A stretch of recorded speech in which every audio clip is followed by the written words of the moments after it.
Lordy, that sounded nice, didn't it? Yeah.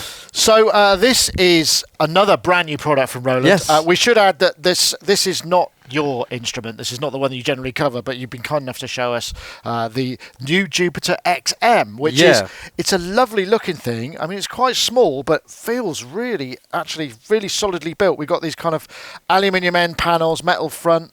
Mm-hmm. What is this exactly? Is this something completely new, or is it just a sort of boxing? Yes. So what I would say, it's a combination of a lot of Roland heritage, essentially, in a new kind of format and with a completely new sound engine.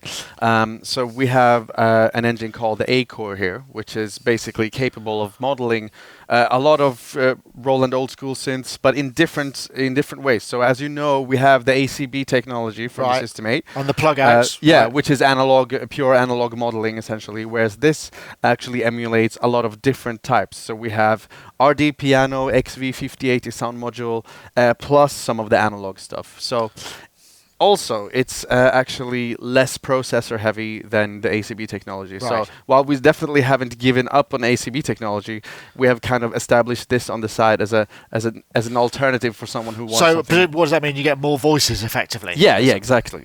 So what is this? I mean, this is. I'm guessing, is this sort of a multi-timbral kind of voice monster? Is that? Yeah. So we got 5 different parts, including a rhythm part, and and you can layer them and split them and do as you wish in what we call scenes here. So I have this is the scene window, and now we can just browse between different scenes. So this one that I was playing with, for instance, is a combination of 2 sounds. So currently this filter is set to the bass, and these sliders are also assignable for each scene. So you can hear that kind of top leady thing being filtered with this one, whereas the bass is being controlled with this one. Right. So you can assign all of these sliders and buttons and things like that to do whatever you want per scene. So it's interesting, I mean, because it's like performance-based, but we're still, I can't help but sort of just my eyes drawn to the fact that this is essentially 4 octaves, kind of, not mini keys, are they? They're that sort of halfway between the two, aren't they? Yeah, exactly. Yeah, but it's still a really nice keybed to play, and also it has aftertouch on it as well. I did play the keybed. It actually is a nice keybed. Yeah. It's not a horrible, clunky so it's more of a design, a matter of design when you want like a nice studio tool that doesn't take up too much space. So it's more of that kind of thing in mind.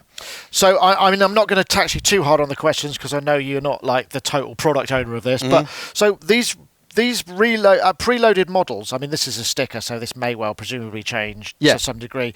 So we've got Jupiter, Juno, JX, SH, XV, and RD. So they're very different. So that RD, does that mean there are piano sounds in here as well as synth sounds? Yeah, absolutely. So if I go into a single tone scene here, and then we press the model bank button, and this is what helps you, or what makes you choose what actual synth you want to use. So now we're on the Jupiter 8 model, and we have a pad sound here.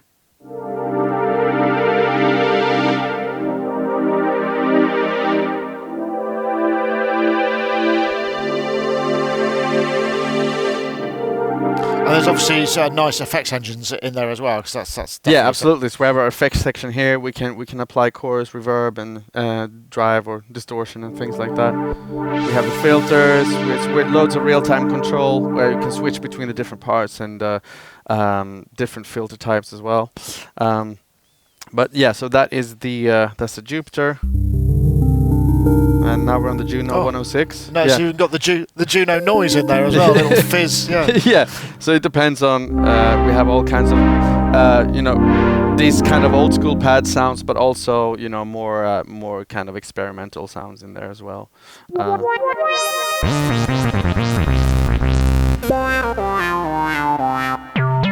So this is kind of quite classic stuff, but then is that JX8P? Yeah, so that's a JX8P, exactly. So a whole different.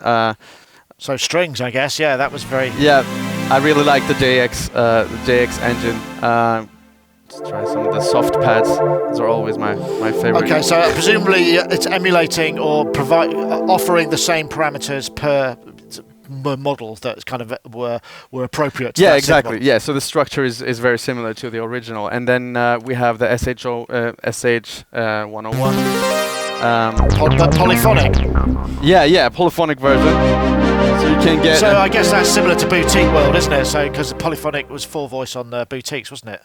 Yes, exactly. Yeah, Right. so very similar to that actually, but with more polyphony now because the ACB technology is slightly more restrictive. Oh yeah, so I mean, this. in terms of voicing, I Yeah. mean, what's the voice count? I guess it probably changes depending on what model you're on, but you've got. Yeah, exactly. So it really depends on the different models, but we say up to 256 voices. Oh depending on right, the okay, model. so Yeah. chunky. Yeah, Chunky. yeah.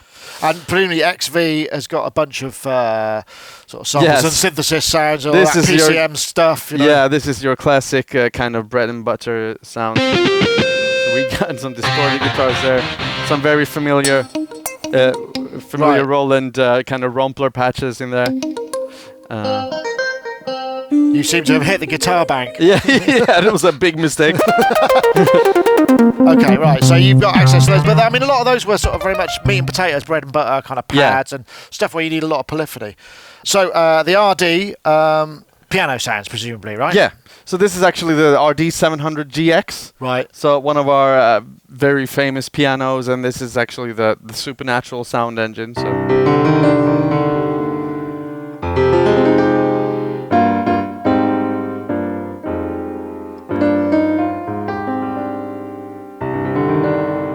Yeah, does sound nice. Yeah, doesn't we it? have And a it's few got of those. a whole. Yeah, So presume there's presumably a bunch of storage in here for all those PCM samples and the DSP that's required to do to generate all of these sounds, right? Yeah, so that's in the internal memory, and then you can store your own patches and things like that on USB stick.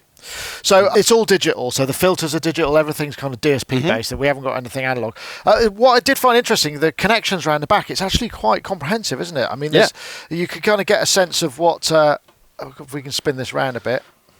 We've got balanced in and out essentially here. Yeah. So balanced XLR outputs. We've got a control pedal input as well, and also a microphone input with XLR for your vocoder. That's built in also into. All right. So I mean, in some ways, it's kind of. I mean, how many part multi-timbral is it? 5. 5. Yeah. So I noticed you've got a JDXI over there. It's almost like a supercharger. I mean, it's totally different technology, but it's that kind of market. So you can. Is there a sequencer in here, or is it just the arpeggiator? Yeah. Well, actually, I would say it's quite different because of the high-level sound engine in this. So as you could also already hear the sound. It's good. It does very, sound very really crisp nice. from it. Yeah. So this is more of I would say more of a professional instrument, although it's designed to not take up much space and kind of be like a studio tool. So. Well, okay. Well, maybe you could play us through a few more presets, and then I'll ask you how much it is. Yeah. Okay. Cool. So here we have. We can listen to some more of that. God, there's so much bottom end in there. Yeah. That's actually again the polyphonic SH101. And can you mix and match the models? So you could have Yeah. it either side of the split. You could have a different. Yeah, actually, what you can do is you can mix them and split them and layer and so on. Another thing that's really cool is the iArpeggio right here.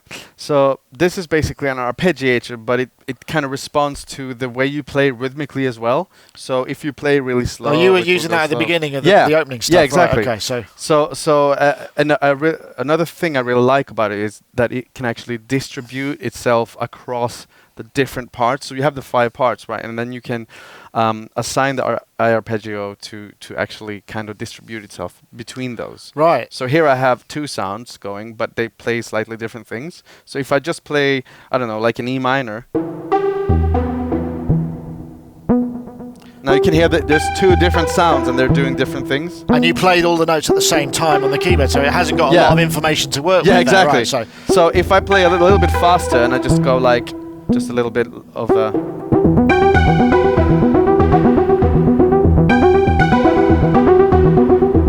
then we change the chord.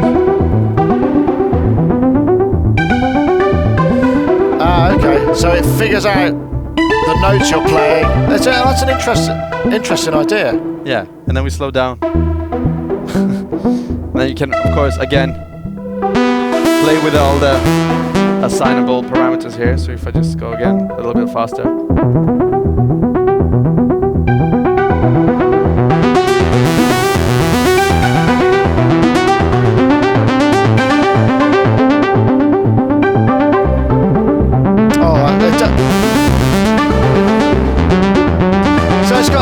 it's like a modern digital synth with kind of plenty of notes and what have you. Yeah. So I guess the big question is going to be, when's it available and how much is it going to be? It's going to be available very soon, and the price is €14.99 in euros. Okay, so it's kind of a premium product. Yeah, definitely, because of the sound engine. So okay, David, thank you very much indeed. Thank you very much. Pleasure.